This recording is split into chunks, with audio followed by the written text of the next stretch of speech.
Bonjour à tous. Ce matin, je vous propose une vidéo extrêmement courte puisque les marchés ont peu bougé cette semaine avec peu de changements significatifs d'un point de vue technique. Donc on fera juste un petit update sur la situation technique du S&P 500 qui est en train de confirmer la figure dont je parlais la semaine dernière en rising wedge. Et on fera un petit point technique sur un sujet que j'ai abordé dans mon morning mail d'hier, à savoir l'indice suisse SMI Index. Donc si on commence par l'indice S&P, on voit qu'on a eu un marché globalement flat depuis la semaine dernière, avec, c'est le point qui m'intéresse, clairement un indice qui est venu buter sur le haut de son triangle ascendant.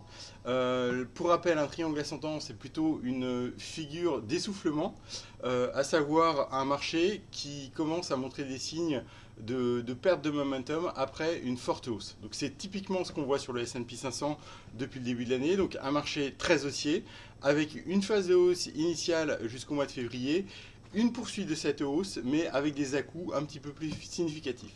Donc, semaine dernière, on est venu quasiment toucher le haut du range, enfin le haut de cette figure à 2900. On voit clairement que le marché hésite à poursuivre son ascension au-delà de cette résistance. On voit également que ça s'accompagne de divergences baissières sur les RSI daily. Donc là, vous avez un RSI 14 jours. On voit que c'est une situation plutôt également de marché qui est un peu topiche, et une situation qui peut être un peu comparée à celle qu'on a vue l'été dernier, avec un marché qui poursuit son ascension, mais avec des mouvements un petit peu plus heurtés. Donc pour l'instant, rien de très baissier, juste un marché un peu hésitant à l'approche des résistances. Je vous rappelle les supports à casser pour vraiment valider cette figure baissière. C'est la zone des 2850. Donc pour l'instant, c'est pas encore cassé. La zone d'invalidation, je reste sur une zone d'invalidation autour des 2900. Donc voilà un peu le range à surveiller de la semaine prochaine. Pour mémoire, pour rappel, en target baissière, en cas de confirmation de la figure, l'objectif théorique se situe sur le bas du triangle, à savoir la zone des 2720. Si on fait maintenant un petit point technique sur l'indice SMI, donc l'indice suisse, comme vous le voyez, un indice qui est extrêmement fort à l'heure actuelle, qui est revenu même sur ses tops historiques.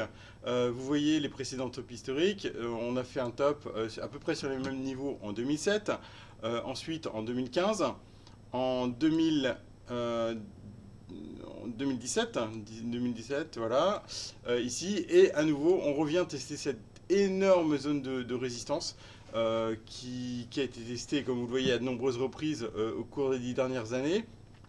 Donc la vraie question maintenant sur l'indice suisse, c'est est-ce qu'on va avoir suffisamment de force pour dépasser de manière significative toute cette zone de résistance majeure. Donc on voit que c'est pas à 1 ou 2% près, c'est vraiment une zone de long terme. À mon avis, ça va prendre un petit peu de temps à vraiment avoir une analyse claire de la situation. Néanmoins, deux choses. En théorie, si on regarde en termes de vague d'Elliott, donc on a clairement une phase, un bull market qui reste en place, donc avec des vagues 1, 2, 3 et une vague 4 qui est en formation depuis 2015. Si on regarde à l'intérieur de cette vague 4 la décomposition, donc on a clairement plutôt une décomposition en A, B, C. Donc le risque c'est quoi? C'est de faire une vague D ici. Donc de terminer une vague D, de commencer une vague E, et ensuite de faire une vraie sortie haussière.